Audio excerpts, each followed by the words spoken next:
It's 5 to 7.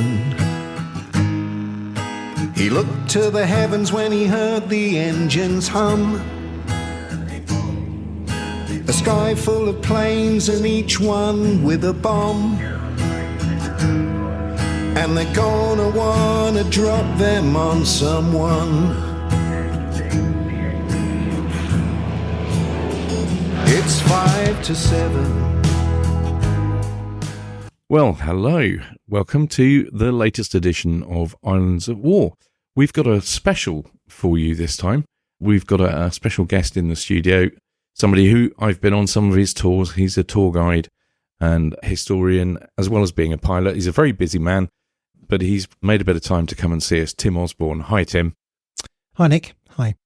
So we'll get straight on with a few questions and things, but there's been a few topical things going on at the moment. I said at the end, I thought the things that you've researched, and one that's a little bit topical at the moment, if people have been looking at the Guernsey press and things like that, is the RAF around the Channel Islands. And one aspect that people are really not very aware of is something that happened in Sark, and I know it features on one of your tours because I've been on it a couple of times. Maybe you could tell us a little bit about the Lancaster and Sark. Well, on the night, shall I say, of the 22nd of November, 1942, on that evening, several Lancasters took off from their base on the mainland and joined up with about 200 other Lancasters, fought a bombing mission on Stuttgart.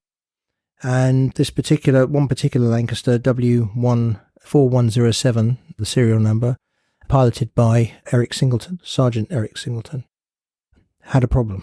On their second run-in, the first time they went in, the bomb aiming doors didn't open. So then they went around for a second time, and this time they got hit by anti-aircraft fire, and then they were in trouble. There was fire on board and a fire on the wing. The fire inside was caused by an incendiary bomb that hadn't dropped. And soon after, Eric gave the order to bail out because he thought it might explode, the aircraft might explode. So they were about 45 miles from Stuttgart at this time, after they'd released their bombs, and 4 of the crew bailed out, but 3 didn't. 1 was stuck in the top turret, 1 was stuck in the rear turret, those Saunders, and you had the pilot, because all 3 tried to get out, but they couldn't. The gunners had their doors jammed, 1 had their door jammed, and the other guy couldn't open the door at the side of the aircraft, and then the pilot couldn't find his parachute. Having been lucky enough to be shown around the inside of a Lancaster, yes. I think the rear gunner is probably the least favourite place for me to be sitting, because they have to hang their parachute up outside of the turret, don't they? And they've got those doors, and I've read plenty of accounts of those getting jammed. They do. There's a hydraulic system. Yeah. It had jammed. And it was only when Les felt and heard bang, bang, bang behind him that the other gunner had gone down and with an axe had tried to get him out. And so when they did, they managed to put the fire out inside, went up front because they didn't know how the aircraft was flying. And yeah, what's going on here? We're not spinning into the ground. That's right. They all met up, and Sergeant Eric Singleton, he was really happy to see them, and they were happy to see him. And then after that, pretty soon after that, the fire went out, and the aircraft became fairly controllable. Before that, it wasn't. He was having to put a lot of rudder in to try and keep it level. And there was no way he could leave his station to try and find a parachute, otherwise the aircraft would have just tipped over. Yeah. And eventually they carried on, but there had been a problem with the fuel tanks. They had been hit as part of the damage, and they were leaking fuel. And it came to a point where they had to go down. And it happened to be that area was near Sark. And he saw this island, which he thought was the Scilly Isles. And one of the other crew thought it was the Isle of Wight, but it turned out to be Sark. And he made an approach, and he landed in Sark, in a field, the only field in Sark you could actually land on. I know, having stood in that field with you, it really is the only field that I didn't even know that. Before I went there with you, I didn't even know there was a field that big in Sark. No, it's about 1,000 feet long. Yeah. And there's the one next to it, there's a hedge, as you've seen, there's one next to it where the aircraft actually ended up. The hedge managed to just tilt it, slip it to port. And I was looking at a photograph the other day taken just after it had crash landed, and you can see the perfect shape of the Lancaster in the middle of that field. And those 3 crew members were relieved. They thought they landed on Blighty, but they hadn't. And when they got out the hatch, they saw these people in uniforms running towards them, which Eric has documented saying he thought it was a home guard. He was probably thinking, great, I'm going to get a cup of tea in a minute. I really need one, or maybe even something a bit stronger given what they'd just gone through. I know. And then they realised that their war was over. And they soon found out they were in Sark. And then they were marched to some barracks past the church, and they stopped by the church. The Germans stopped them, and Eric said that they thought they were going to be shot and then bunged into the cemetery.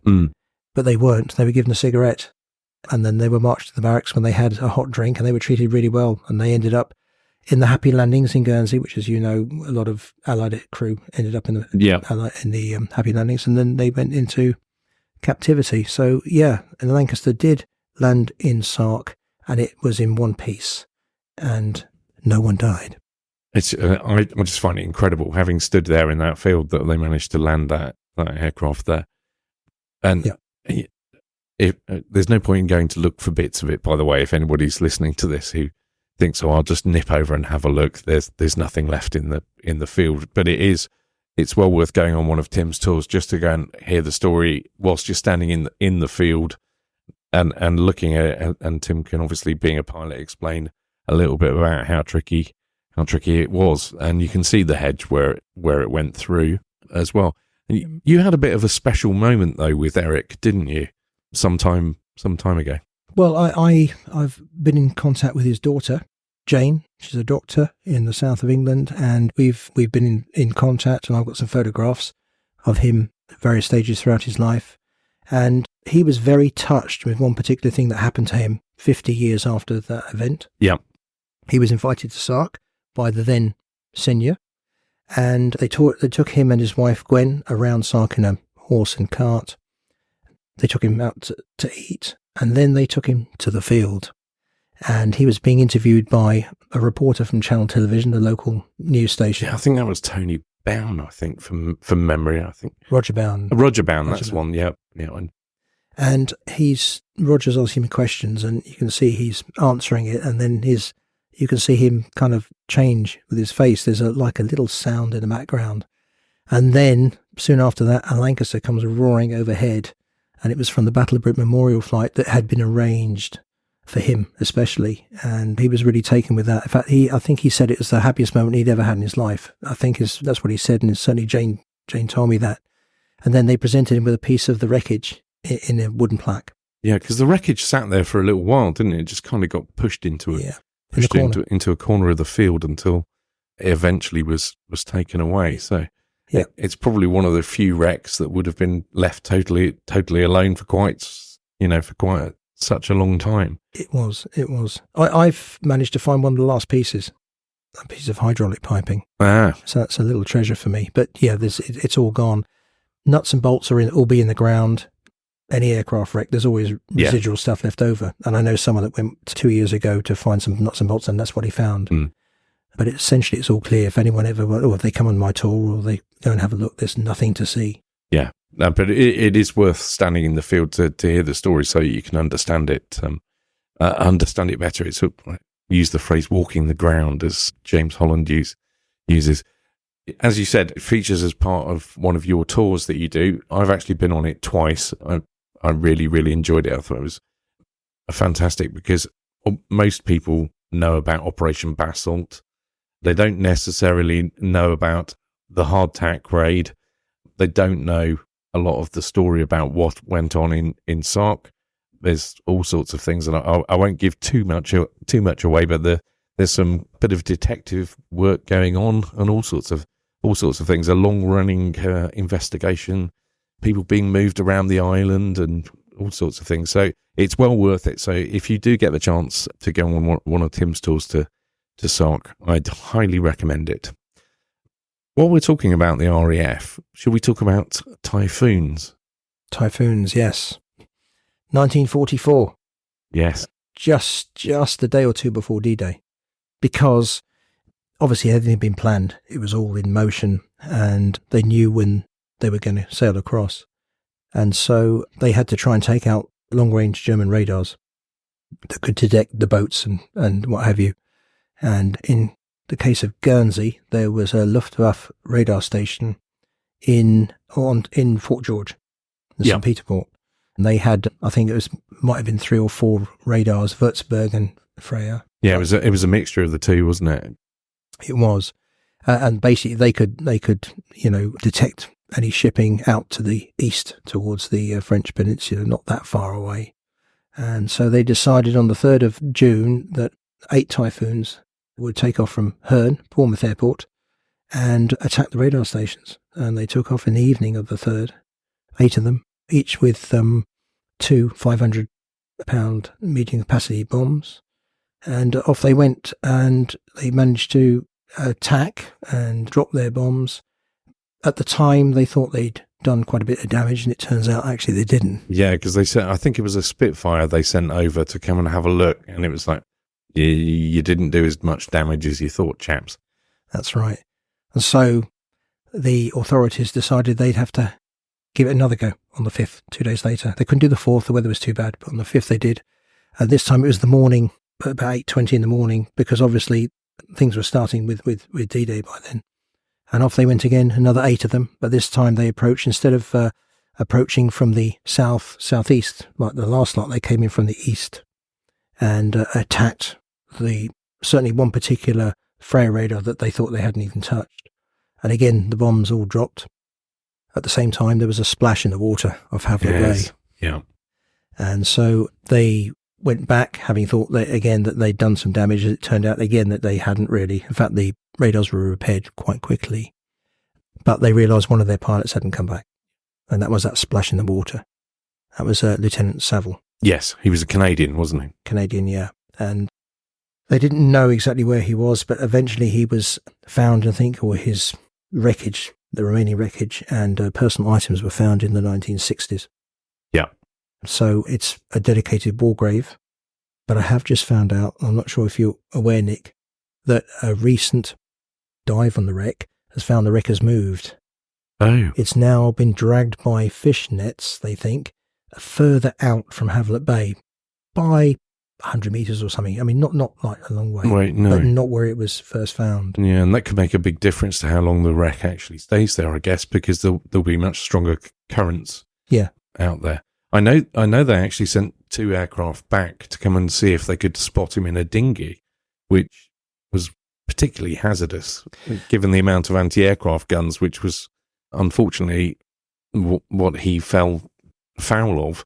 I know when I went to the memorial service the last time I went, they read out a letter, something that had come to light in more recent years, from a gentleman who was a child at the time, had been sat in a boat in the harbour in a little dinghy, and they'd actually seen him shot down.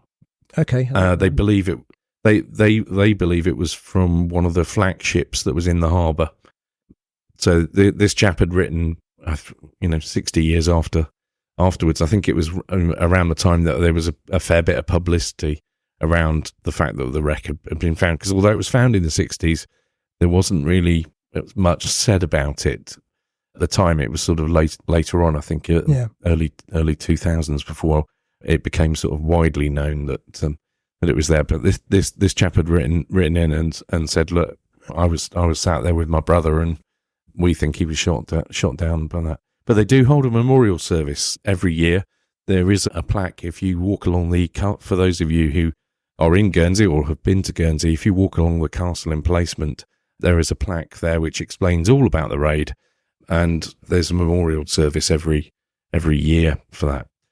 They did in fact spot the ships and things. Unfortunately, they didn't do as much damage, and a message was sent, I believe, or certainly this is what I've been told, a message was sent from the naval signal station here, but just in the flurry of messages that were going back to Berlin from all over France, it just didn't get any attention paid to it, so it didn't really help them out. But there is evidence of both attacks in and around Fort George, and so I do a tour occasionally where we go and have a look at the the damage from the cannon shells. Yes. And you can see them easily. Yeah, I've had a look after you tipped me off on where I should go and look. We won't spoil it for everybody else. No. But yeah, it's incredible to see that still here. Yeah. So that's that. Shall we talk a little bit? I know you've done an awful lot of research into what went on up in Alderney. Perhaps we can talk a little about that and one of the particular characters that was involved in that. Yeah, well, I've spent a lot of time in Alderney for work, so I've got to know it quite well.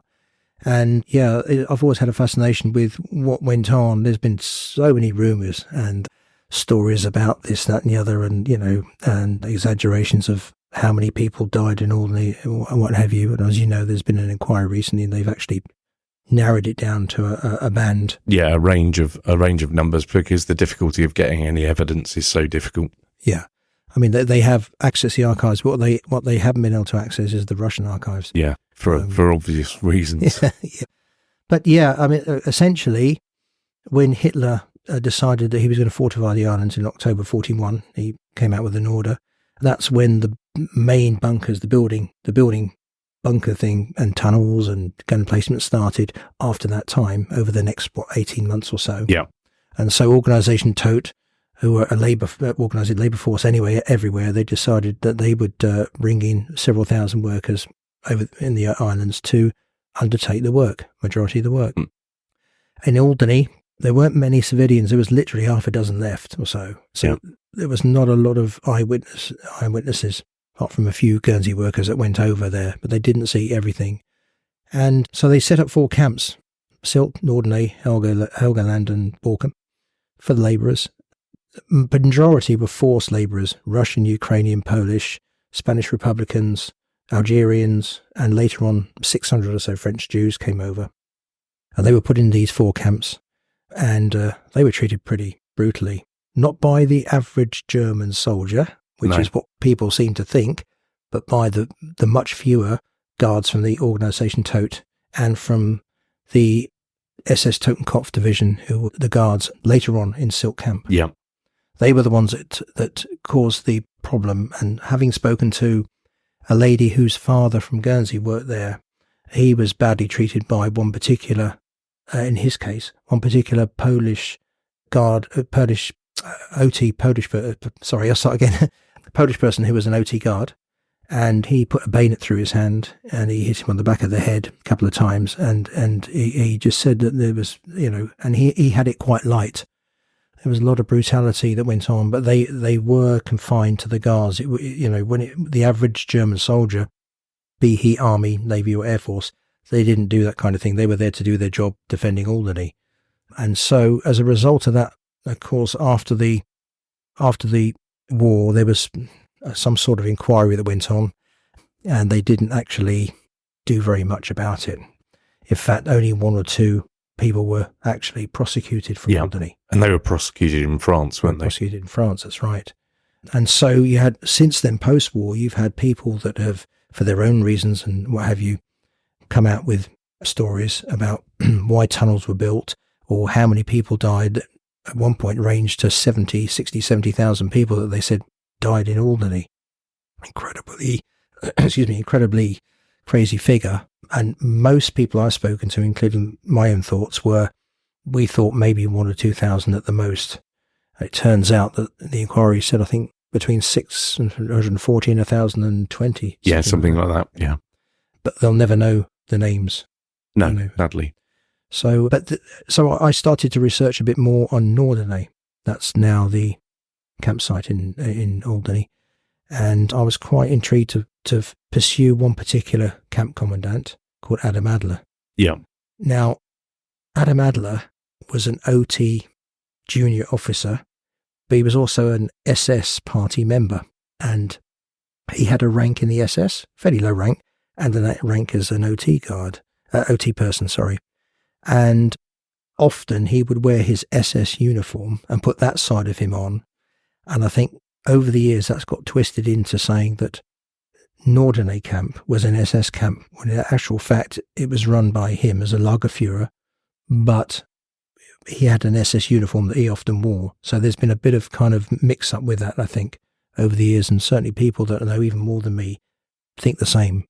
That's really interesting, because in Jersey there was a chap who actually worked for the German field police, not the Gestapo, and I think this chap, because he had a habit of modelling what he wore on what the Gestapo wore, he got the nickname Wolf of the Gestapo, and I think that's where it sort of gained momentum, and people were convinced that it was actually the real Gestapo. Yeah. I'm not saying that the German field police didn't use some of the same techniques, and you certainly wouldn't want to be interviewed by them. It wouldn't have been very pleasant. But again, it's a similar sort of thing, I think. It's getting things a bit mixed up. Yeah, but I think people want the facts. We need to know the facts. Absolutely. The whole point one of the points about all this is to try and learn, for the future. Although it doesn't seem to be doing too much. No, we were talking about that in the car on the way, weren't we? So anyway, this particular camp commandant was called Adam Adler, and I started researching him. It took a few weeks to email various bodies and various people, and I found quite a bit about him, and also his deputy, a guy called Heinrich Evers. They were both low rank. They were both relatively old for being in the in the German army. At the time Adler took over the camp, he was 44, and I think 40 or 41, Heinrich Evers. Heinrich Evers had an accident when he was younger, and he fell on his head. Basically, he was a roofer, and they think that's why he suffered from epileptic fits and other fits. And when he had a fit in the camp, he was brutal. He would beat prisoners up, even prisoners that actually had some respect for in a way, because he liked the medical profession.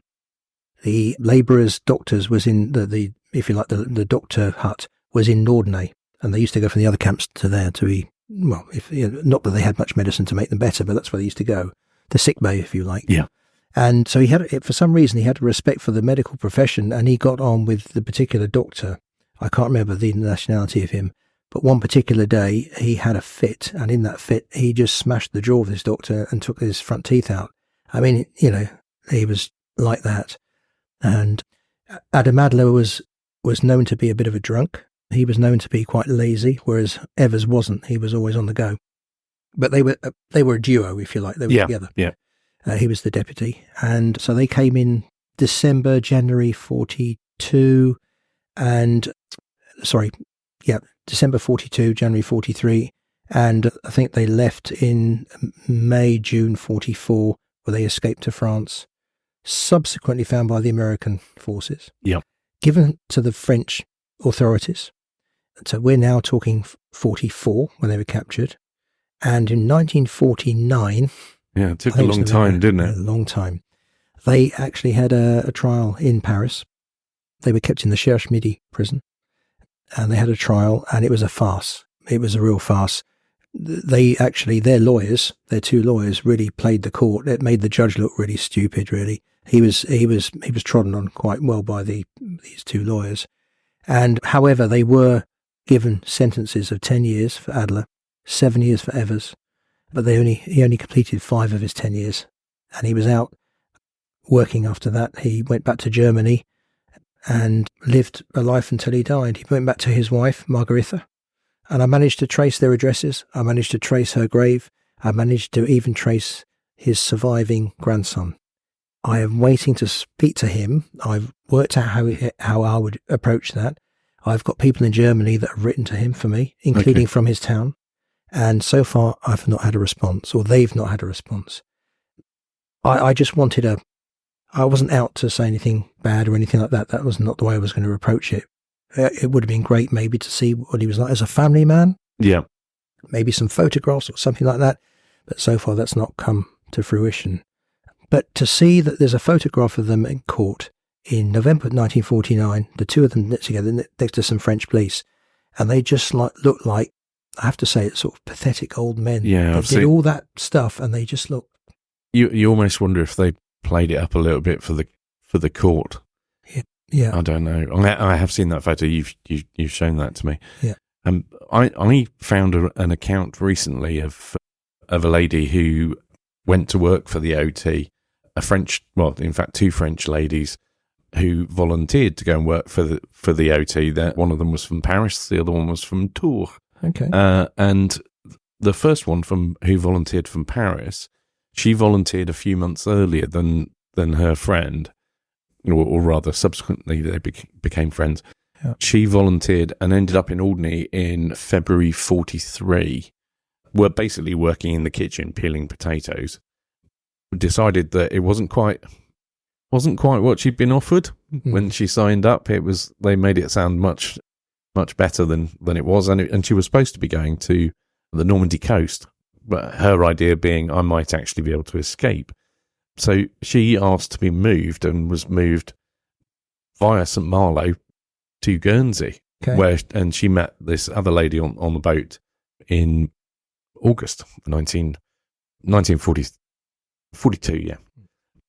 And they met. They actually ended up escaping from here, but their reason, again, going back to the OT guys and how unpleasant they were, their reason for escaping was they were basically receiving unwanted attention from the OT guards, effectively, because they tended to be older men, and they were also not allowed to go into town and avail themselves of the official brothel. Yeah. And some of the account that they gave to MI19 when they escaped is really quite unpleasant. But I think MI19 missed an opportunity there, because I don't know if it was whoever was questioning her didn't have an idea that there might be camps up in Alderney at that point, or whatever, because it's a little bit sexist the way that they did their interview, because the other two guys that escaped with them got about 18 and a half pages of, being asked all about the units that they'd seen around the island, what was going on, and things like that. But they got 3.5 pages between the two of them, the two women, and it was all about what happens if German soldiers catch a disease, or what would have happened to you if you had as well.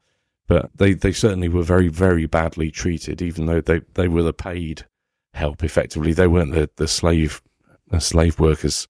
So that was it was crunch. They escaped from Guernsey 6 weeks after they arrived. Wow. With two growers. They'd obviously were having such a bad time of it that they managed to make friends and escape. Yeah, I mean, you had an island, in Guernsey, in Alderney, you had an island just full of male soldiers, because in those days, of course, soldiers were male. Yeah, it's absolutely. It's a different world now. And they're all young guys and what have you and the rest of it. So, probably not the place I would choose to want to be. No, certainly not the sort of place that you'd want to be sent. And she certainly wasn't told that was where she was going from the account that she gave. She thought she was off to somewhere on the Normandy coast, and not even out of France. So. Wow. Not very nice memories to have, I think. No. One thing that really surprised me about Alderney was the commandant's house that has ended up in a different place to where it started off. That's right. So the commandant of Sylt was Maximilian List, SS officer. I think he was a Hauptsturmführer captain, basically. Yeah. And he had a house very quickly when they arrived in March 43. That's when they came, early March 43. He had a house, or a chalet, a Tyrolean-style chalet, built next to the camp. And I've got pictures of it. You've probably seen pictures of it. It looks very nice. And anyway, he was in there. There's a tunnel that still exists, as I'm sure you know. That took him from right outside of his chalet straight into the camp through the heating and bathhouse. After the occupation, the house was there for a while, but then it was removed brick by brick or block by block, and it's now been reassembled. It's been reassembled in Lancaster, but with extensions. Yep. So you've got if you look at the middle of what's there now, that's exactly how it would have looked. But then you've got the two ends, which have obviously been added on. It doesn't seem to cause a problem. That no one's said anything about it. I mean, it's got nothing to do with anyone now. It's just a house. Yeah. But it still survives to this day. Yeah, no, I was just surprised that somebody had taken it apart and moved it. Yes. That was good, yeah. But I don't know who. I've tried to find out, and no one's given me the name or the company that did it. But the base is still there. Over the 1970s, 1980s, it completely covered over. And so when you go there now, you can roughly see where it would be, but the vegetation is very dense. Yeah. I've managed to cut some back to see the corner of the patio wall, but that's all you can see now. And the tunnel's still there, as you know. Yeah. I went up last year after our failed attempt where we were both trying to go up there together, and we ended up chatting about the occupation for half a day in Guernsey Airport due to slightly foggy conditions. That's right. And then had to abandon. So I went up a few weeks afterwards and went to have a look. So I'd not actually walked around the site there before when I'd been to Alderney. Right. We did a little video, me and my son, on that on the tunnel, with pictures in it and what have you, some details of the SS officers involved. Yeah, I think that's probably a good point to mention. Actually, is your son's videos? They're on YouTube, and he's probably Guernsey's youngest historian, I'd say. But with him, you produce some absolutely fantastic videos. I particularly appreciate the one of the rocks off of Bordeaux, because it saved me from climbing over them. I used to climb over them all the time when I was a kid, but it saved me from going up there to see what was still left there now, because I was able to watch the video that Zach did. Yeah. So, there's still very much that's a cutout for the gun. Yeah. And if you go round to the top, you can see where there was a machine gun position. Yeah. Facing the other side. So a lot of people like that particular one for the same reasons that you just said. So I was quite pleased about that one. Yeah, no, I think they've been a really, really good series of videos. So if you go to YouTube and look up Zach Osborne, you'll find his videos. You've done some, as you say, up in Alderney. I think you've done one in Sark as well. Yeah, I've done two in Sark now, a tunnel in Sark, and German tunnel in Sark, and also the story of one of the German commandants that died. So that's the last one we did. Yes, I saw that one actually. I thought that was good.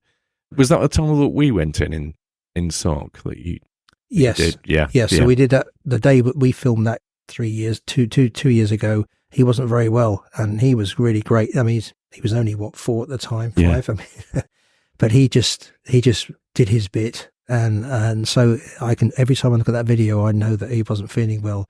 But it turned out okay, and anyone that can't go to Sark or doesn't realise there were German tunnels, one particular one, as you've seen. Yeah.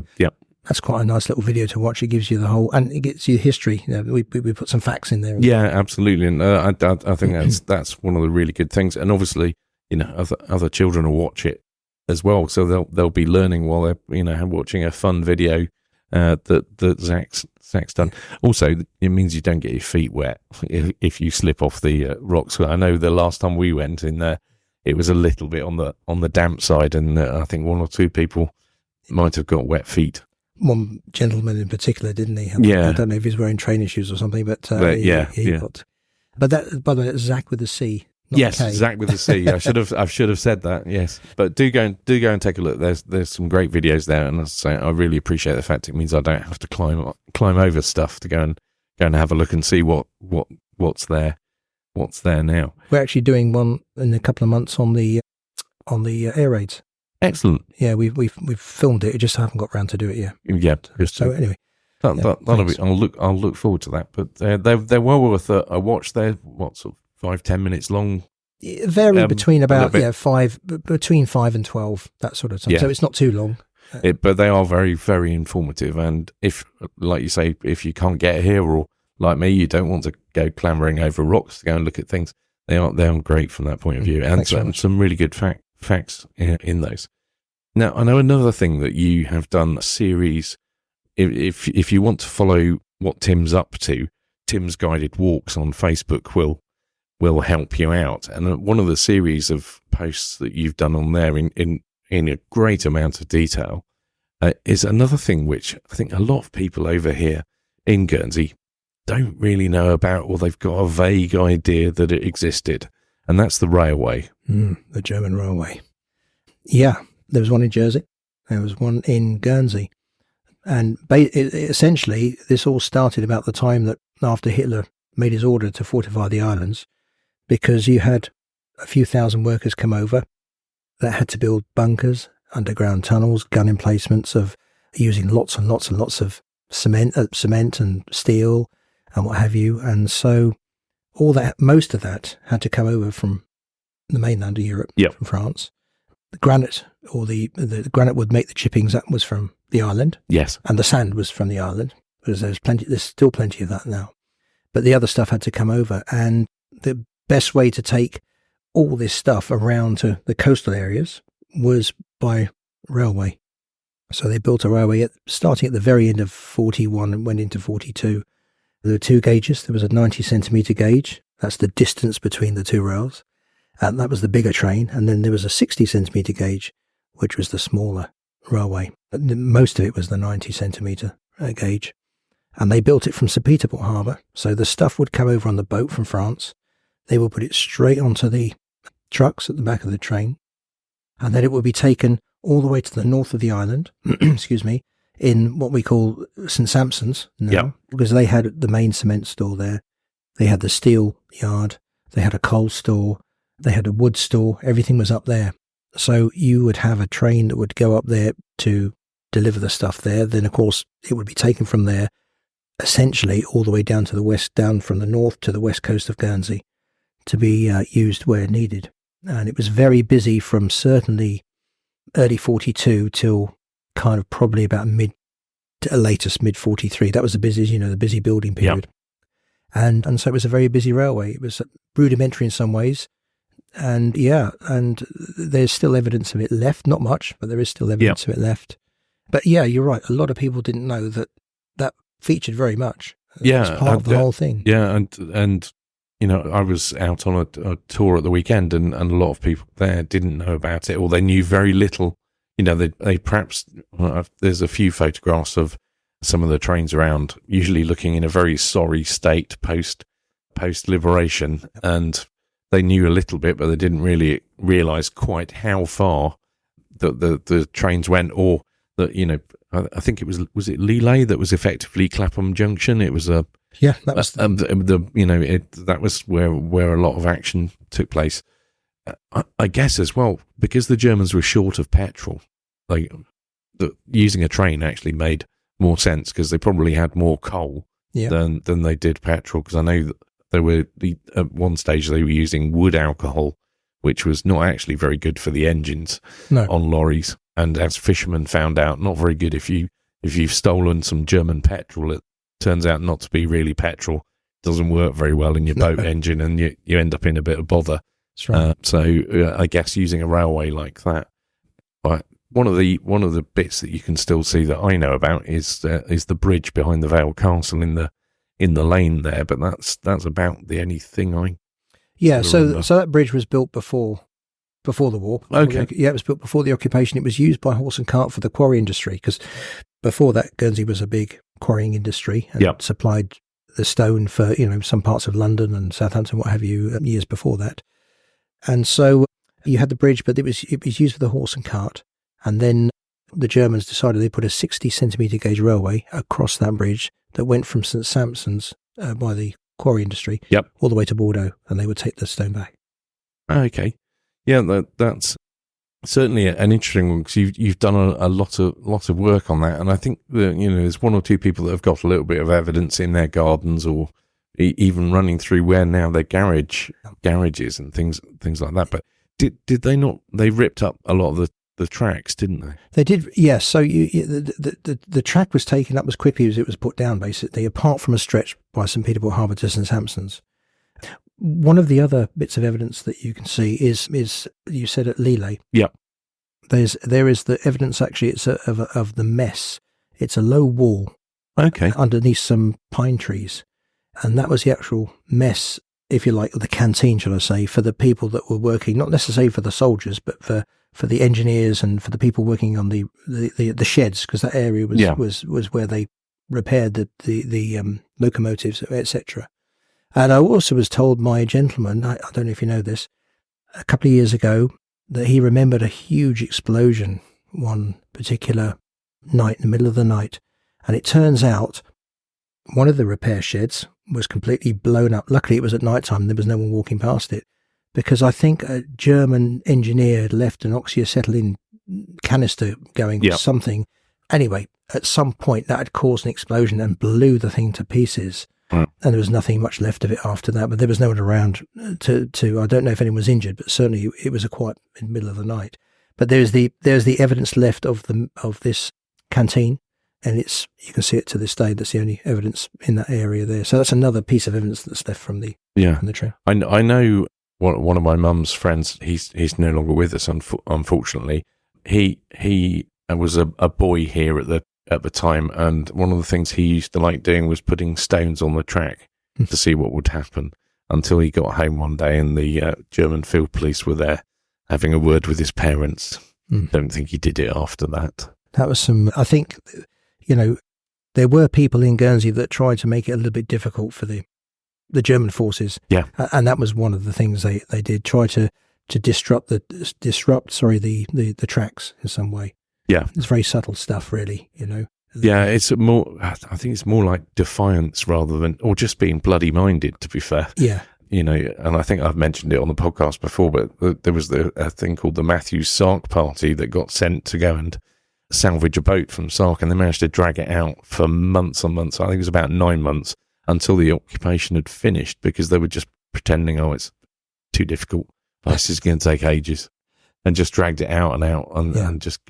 And people just generally used to work slowly, or actually sabotage things, but in a way that made it not look like sabotage. And they felt better with it. Yeah, absolutely. I mean, it just that small thing, just because they knew it was too risky to do anything else. Well, my mother was here in the occupation. She was actually born in 40, so when they left, she was 5, and my grandparents were here. All 3 of them were no longer here, and I used to ask them about it, and they had no animosity or hatred for the German forces. They weren't happy that they were occupied. I mean, nobody was. No. But they said that they were treated actually reasonably well, considering. So they never harboured that hatred. And the other thing that they said, they never called them Nazis. As you know, the Nazi Party were in charge, but they just called them Germans. Things are different now. Certainly going back when they experienced it, they had no animosity towards them. And in fact, my granddad was probably saved by a German officer when he almost discovered he knew my granddad had a crystal set, and he used to come in when they used to do searches of the house, and he would stand in front of the chair that it used to be on with covered in coats. And my granddad said he knew it was there. Never seen it, but he knew. He would stand there while the soldiers searched the house and the kitchen. The house is still there. I was born in the house, the Long Rue Villa, opposite Camp d'Or Garage. And he would be very polite, and they would search, but he wouldn't let them come anywhere near where he was. And then he'd click his heels, bow, and walk out. And my grandfather used to say he was a really nice man, and he thinks that he probably saved him, if not my gran. Yeah. So, there are those stories that tend to be forgotten. Yeah, absolutely. My great-grandparents were here, as was my great-uncle. And my great-grandparents had 2 Germans billeted on them, one of whom, sadly, I never met my great-grandparents, but the story that's been passed down through the family is that one of the Germans was a really nasty individual, very, very unpleasant. But the other one had a radio, because the Germans were still allowed to have a radio themselves if they wanted.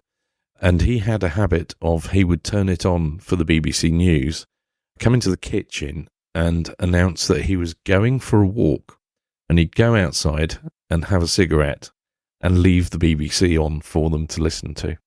Whereas the other guy definitely wouldn't have been any of that sort of shenanigans. And I read an account from a German soldier, and it's backed up by one of the people that was actually present. There's an interview at the IWM, and this German actually used to make a big song and dance when he was walking up their path if they were searching for radio. So you'd hear him coming for quite some distance, so that they knew that if they had the crystal set out, they'd better hide it. And he used to do a similar sort of thing. He'd go and stand where he knew it was, or if it wasn't there, he would to try and misdirect his troops into to looking in the wrong places or whatever. Although the lady did say one time she was caught by surprise. They hadn't made quite as much noise as normal, and she ended up throwing the crystal set into a boiling pot of water on the fire, which didn't make her very popular with her husband, funnily enough. And it's nice that we're talking about this, because you don't often hear that. You tend to hear this, the whole island was was swarming with Nazis. And in other words, the inference is that they were treated like slaves, if you like, to want a better expression. But that wasn't the case in the majority of the time. And I actually heard a story of a German soldier, that used to listen to the radio set as well to find out what was going on from the other side. So I have heard that story as well. Yeah. From a family he befriended, and they used to give him milk or whatever it might be. And they used to look after each other, as it were. One of the other questions that I get asked from time to time is, did they ever come back? And that certainly was the case. A large number of them, they did come back on holidays. And I've even met, a couple of summers ago, I was down at Fort Homme and I saw some people who were looking at a map and they looked completely lost. So I thought I'll stop and ask them, what are they looking for, where they're trying to get to? And it turned out they were a youngish German couple, and that his grandfather had been based somewhere around there, and he was just trying to work out where exactly it might have been. So with a bit of help from going up to the bunker, which fortunately was open, they managed to work out, probably where he'd been. So they were dead chuffed about that. But certainly there have been a lot that have come back, including Graf von Schmettau. Yes, who was the German commandant. Yes, and he came back, and he was actually he actually dined with the authorities, government officials, what have you, when he came back, and he was treated really. He was on Channel TV in the 1960s when he came back. I've not actually seen any footage of it. I've seen stills from that. But one of the first things he did when he was a prisoner of war, and this chap wasn't the last commandant. He wasn't the really ardent Nazi and horrible one. This chap actually got basically deposed because he wasn't being strict enough in the view of his successor. One of the first things he did when he was a prisoner of war, and I've seen a copy of it, was he actually wrote to both bailiffs, the bailiff of Jersey and the bailiff of Guernsey, to inquire how the people of the island were and asking after them. So that's an interesting one. He was a decent man. He was an aristocrat. Yes, and he came from that kind of line, and he was a decent guy. And he actually said from the start, look, treat the population well, and that will benefit us. It will benefit us if we treat them, civilly and all the rest of it. And people didn't forget about him. But like you said, he was taken over by Hofmeier. The man who told the bailiff of Jersey, we'll be both eating grass before we surrender. Yeah.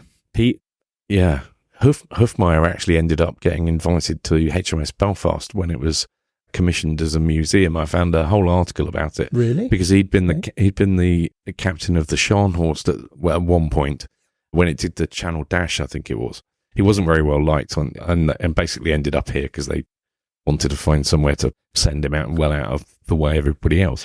But they obviously didn't realise when they invited him in the 70s when HMS Belfast was opened as a museum in London.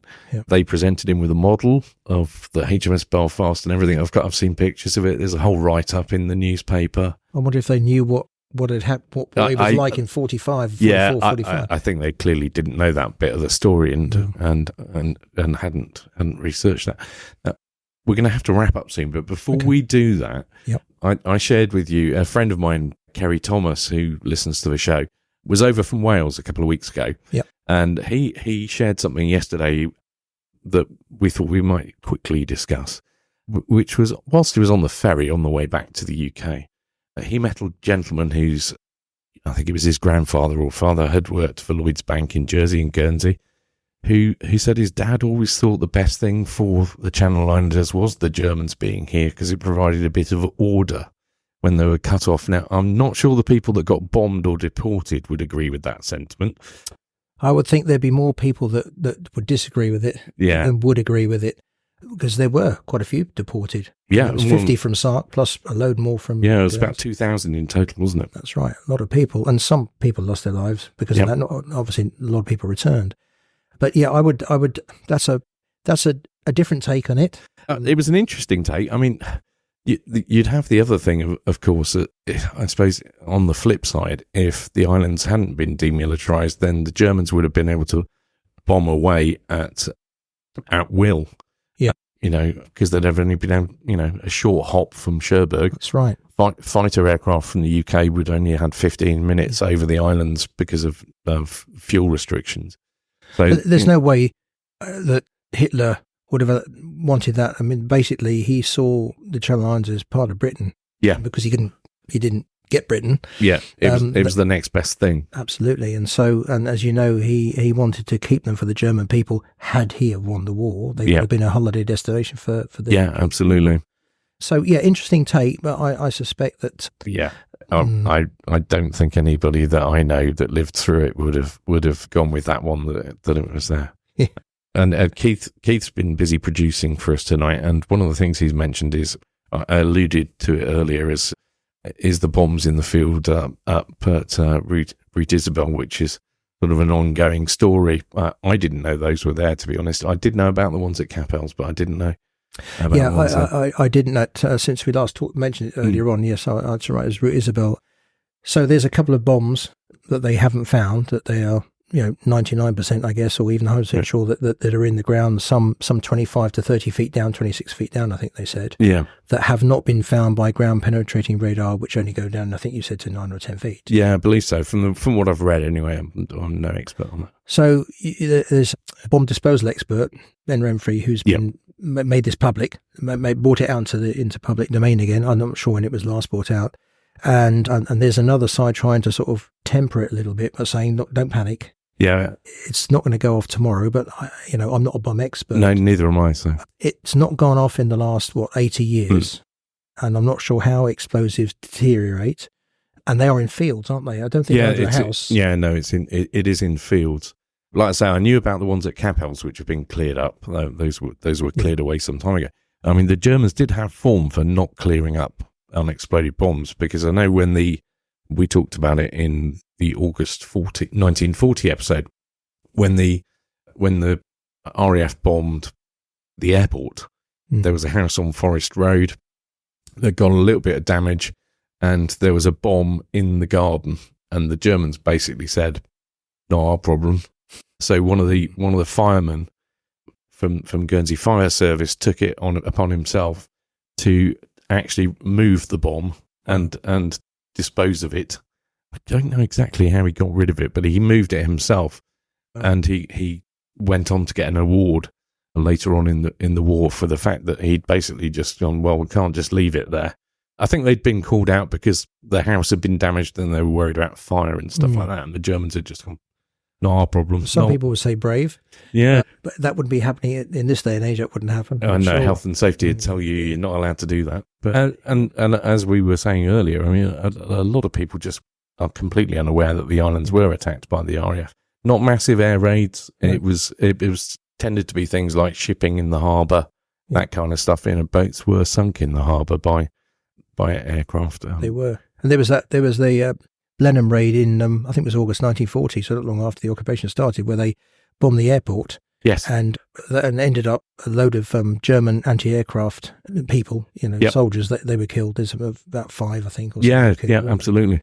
So there were these raids that, like you said, not a lot of people know about, but they didn't tend to kill the local population. No, if anyone, it was the German soldiers that did it. Absolutely, and there's numerous accounts of Germans being machine gunned on the coast and things like that, because they were in areas where the civilian population weren't allowed. Fun fact about if you can have a fun fact about an air raid, fun fact about the air raid in August 1940 is the chap that actually attacked the airfield the first time, because they actually came back later on with more aircraft. He'd been on a raid to France, couldn't see the target, thought he'd come back this way and see what was going on, saw the airport had a lot of aircraft there, and attacked it. He actually went on to write Howard's Way, Secret War. I've got a whole load of info. Really? I'll share it with you. And of course Howard's Way came back and filmed here. That's right, they did. Yeah, in the 80s or whatever. That was quite popular at the time it was on. Yeah, he wrote Secret Army. He was involved in a whole load of stuff like that. But I found that out completely by accident. Wow, that was some good digging, or good luck. Well, British newspaper archive and digging around in the obituaries and things. and discovered that in fact he was that pilot. Wow. Which is an interesting one. But in fact, August 1940, of course, they weren't anywhere near the troops and no, that they were after that. And in fact, I think in that particular time, there was lots of Messerschmitts at the airport. There were ME-109s. You see all the, if you look in the British newspaper archive, there's just every single paper has got about the German aircraft fleeing Guernsey airport because of this raid. Because they put on them another 3 raids after that, so 3 properly planned ones over the course of the day and the evening. Yep. Into the next day, so they gave them a bit of a bashing, and they all cleared off to France because they were. Well, those 3 of the soldiers died in the raid, and then a German Messerschmitt came in that evening and crash landed and killed 2 more of their own. So 5 died that night, and they're buried in Fort George Cemetery in Guernsey, and they're still there to this day. Yeah. They were also reasonably good at shooting down their own aircraft as well, weren't they? I know they. But the gun on Brayon Tower took down 1 aircraft. All the Germans at the Royal Hotel, who happened to be having a party at the time, started cheering. And then the next day it turned out it wasn't what they thought it was. It wasn't a Typhoon that they just shot down. It was an FW-190. It was one of their own. And there's several accounts in Jersey as well where they accidentally got a bit trigger, particularly after D-Day, got a bit trigger happy. And that one crash landed in Herm, on Shell Beach in Herm. Yeah. And part of it's in the Occupation Museum in Guernsey. Yes, yeah. That was kind of how I came across the story of that one. Anyway, we're going to have to wrap things up now. Thank you so much, Tim, for your time coming in it's great to talk to us. Come and have a chat. It's been great. Fantastic. Maybe we'll get you back in the studio in the future. So I'll just say thanks very much for listening. Thank you to Keith, who you've not heard this evening because he's been busy driving all the technical equipment. You know where to find Island Fortress by now. Do go and have a look. We've got articles about things like that bombing raid. So if you want to go and have a look, there you can get it at islandfortress.com. And we'll leave it for this episode with a bit of Jim. And thank you to Gnet Radio for putting this out as well. He looked to the heavens when he heard the engines hum. A sky full of planes and each one with a bomb. And they're gonna wanna drop them on someone.